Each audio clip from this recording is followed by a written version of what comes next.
Today I want to show you a super easy and crazy good, really fast recipe for a cauliflower hummus. That's right, a cauliflower hummus, super easy to make, only a couple of ingredients, 3 ingredients, and it is gonna be so delicious.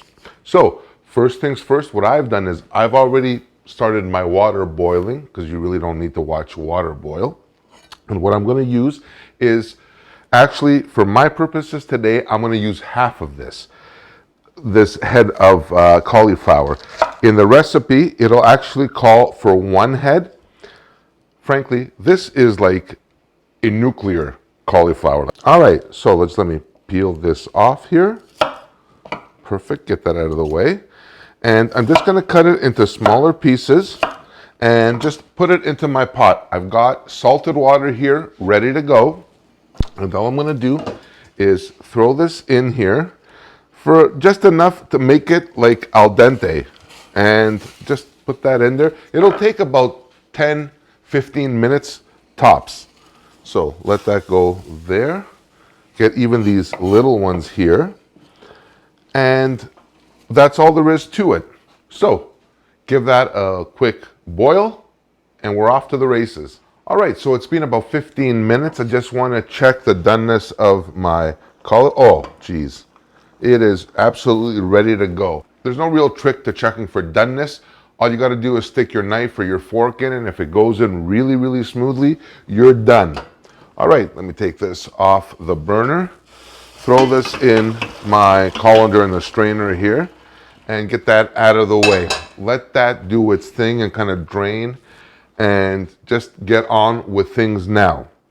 So now, for the hummus part of this, you're gonna need the use of a food processor.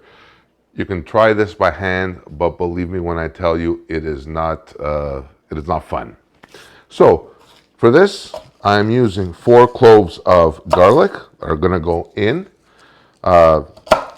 You don't have to worry, you just have to peel them, because from here, let the food processor do all the work. Also, full disclosure, with recipes like these that involve cauliflower on the stovetop, I'm not going to kid you. Your house is going to smell like boiled ass. When you cook cauliflower, it's like one of these Cinderella stories. It starts off smelling like a full baby diaper, but after that, it's going to be something super delicious. So, peel your garlic. What? It's true. And throw it in your food processor. And this is why I love using a food processor, because it takes care of all your work for you. Why sit there, with a mortar and pestle the way they did back in the day? It's nice for television, but in the real world, trust me, go with the food processor. So there's my garlic going in there. Perfect. I'm going to take now my cauliflower and very, very carefully, without burning myself, I'm going to throw it into my food processor here. Nothing to this. Just get it down in there.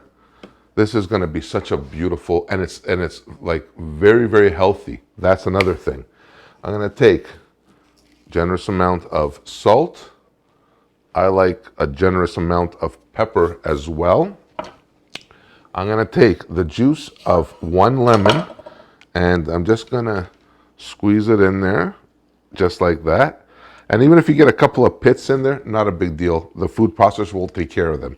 So just don't worry about that. All right, that's their 1/2 and the other half. Perfect. I love the zing and that tanginess that the lemon brings to the recipe. Now, tahini. You cannot have any kind of hummus without tahini. I've seen people put peanut butter, and that's just, to me, to them it may be gourmand. To me, it's gross.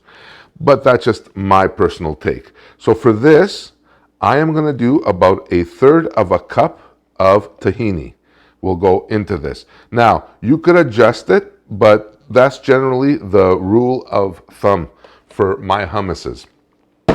Also, I'm going to start with about a quarter cup of olive oil is going to go in there, just like that. And from there, you just play it by ear and adjust. No water in my hummus. That's just wrong.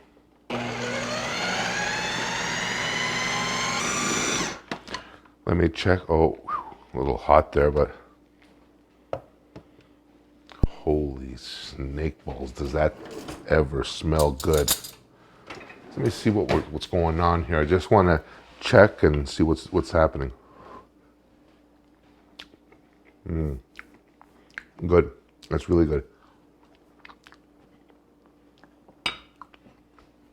Needs a little more olive oil.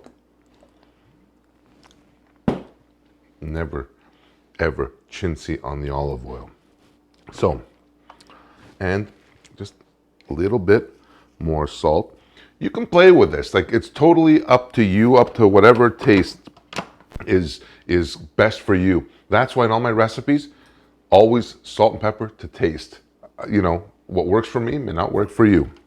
So, fire this puppy up again and just let it mix in with the oil.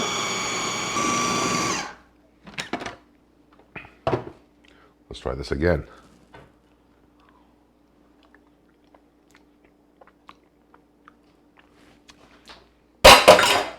That's the one. Pow! Wow! Wow! Wow!